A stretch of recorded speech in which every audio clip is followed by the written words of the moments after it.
부동산 간단뉴 부간뉴. 안녕하세요. 매일 부동산 간단 뉴스 부간뉴입니다. 분당 따라 오른 수지, 처인구는 왜 혼자 내릴까? 수지구 집값은 19주 연속 상승, 지난달 1.99% 올라 수도권에서 가장 높은 상승률을 보였습니다.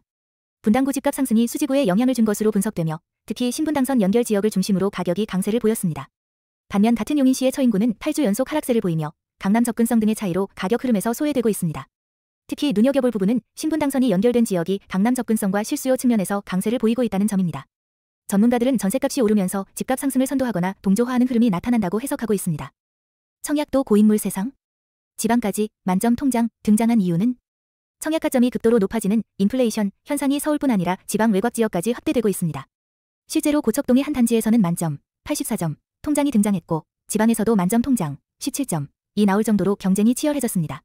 이러한 상황은 15년 이상 가입한 장기 청약자들이 시장에 몰리면서 발생한 현상이며 이로 인해 청약가점이 낮은 청년층 사이에선 청약 무용론이 확산되고 있습니다. 청약 경쟁률이 높아진 배경에는 특별 공급 축소, 신혼부부 등 특정 계층 위주의 정책 변화, 그리고 지속적인 고분양가 책정 등이 작용하고 있습니다.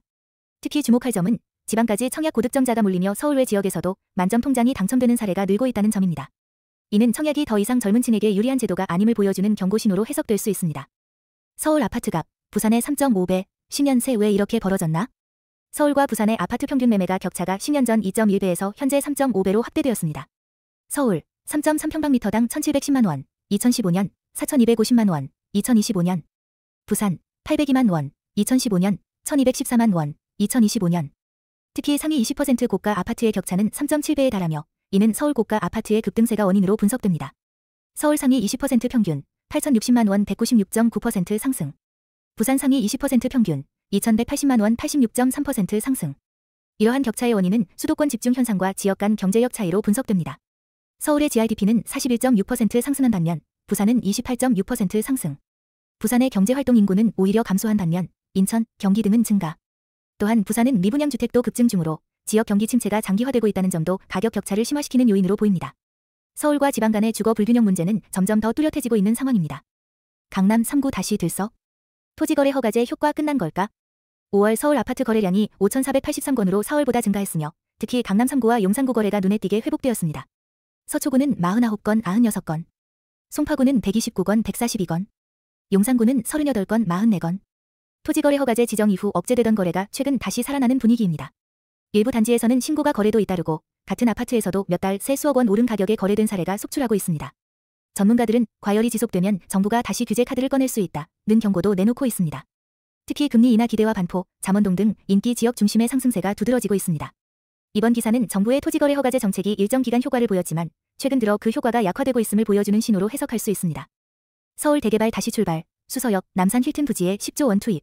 서울 수서역 복합개발, 약 2조 원 규모, 2칠에서 8월 본격적인 자금 조달, PF, 프로젝트 파이낸싱에 돌입할 예정이며 서울 남산 힐튼 호텔 부지 재개발, 약 4조 8천억 원, 도 1차 자금 모집, 2조 2천억 원을 마무리했습니다.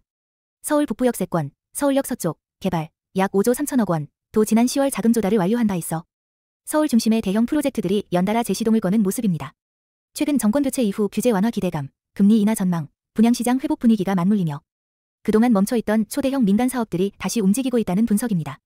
특히 주목할 점은 힐튼 호텔 부지의 경우 고급 주거, 업무 복합시설로 개발되며 인근 서소문, 중림동 일대까지 개발이 확산될 가능성이 있다는 점입니다. 이는 서울 도심의 스카이라인을 바꾸는 주요 전환점이 될 수도 있습니다. 전세 대란 조짐? 서울 전세값 한 달 새 1억, 17주 연속 상승. 서울 전세값이 17주 연속 상승하며 신고가 행진을 이어가는 중입니다. 특히 반포 레미안 원데일리 전용 84평방미터 전세는 24억 원의 계약, 기존 최고가보다 1억 원 이상 상승했습니다. 전세 물량은 지난해보다 17.8% 감소했으며 입주 예정 아파트도 줄어드는 등 공급 부족이 전세 가격 상승을 부추기고 있습니다. 5월 기준 서울 아파트 전세 물량은 약 58,800건. 입주 예정 물량은 올해 9,640가구, 내년은 9,573가구로 추정. 전세 불균형 현상이 지역별로도 뚜렷하게 나타나고 있습니다. 강동구, 전세 매물 76.4% 줄어. 강북구, 성북구, 동대문구 등도 매물 감소. 반면 동작구, 마포구 등은 일부 증가세. 전문가들은 입주 물량 부족, 전세 선호 지역 집중 현상, 매매가 상승 기대 심리 등이 복합적으로 작용해 전세 가격 상승을 이끌고 있다고 분석하고 있습니다. 또한 기존 임차인의 갱신권 사용 만료와 보증금 인상도 영향을 미치고 있습니다. 해외 자산 상속? 어디에 살았는지 따라 세금 천차만별. 해외에 거주하거나 소득이 발생하는 경우가 많아지면서 상속세를 어느 나라에 내야 할지 관심이 커지고 있음. 상속세는 거주자 여부에 따라 과세 범위와 공제 혜택이 달라집니다. 거주자란 국내에 주소를 두거나 183일 이상 거주한 사람이며 비거주자는 국내외 모든 상속재산에 대해 세금을 내야 하지만 공제 혜택은 제한적입니다. 예, 기본공 제2억 원 외 추가 공제 불가, 채무 공제도 일부 제한. 상속세 신고 및 납부 기한도 거주 여부에 따라 달라짐. 거주자는 사망에 속하는 달말일 기준 6개월.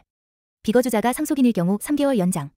즉, 상속인이 해외에 있는 경우 단순히 국적이나 주소지만 보지 말고 실제 생활 실태 등을 종합적으로 판단해 거주자 성을 명확히 따져야 불이익을 피할 수 있다는 점이 중요합니다. DSR 규제 앞두고 대출 고민? 7월 전에 미리 셀프 점검하세요. 7월부터 DSR 3단계 규제 시행을 앞두고 은행들이 가계대출 관리를 강화하고 있어 미리 본인의 재무 상태와 대출 전략을 점검하는 것이 중요하다는 내용입니다. 은행마다 대출 조건이 달라지고 있음. 국민은행, 비대면 대출 금리 0.17% 인상. 우리은행, 변동형, 주거형 금리 0.06% 인상. 농협은행, 주택담보대출 1주택자 이상 대출 일시 제한. 신한, 하나은행, 대출 만기 30에서 40년으로 연장하거나 한도 상향.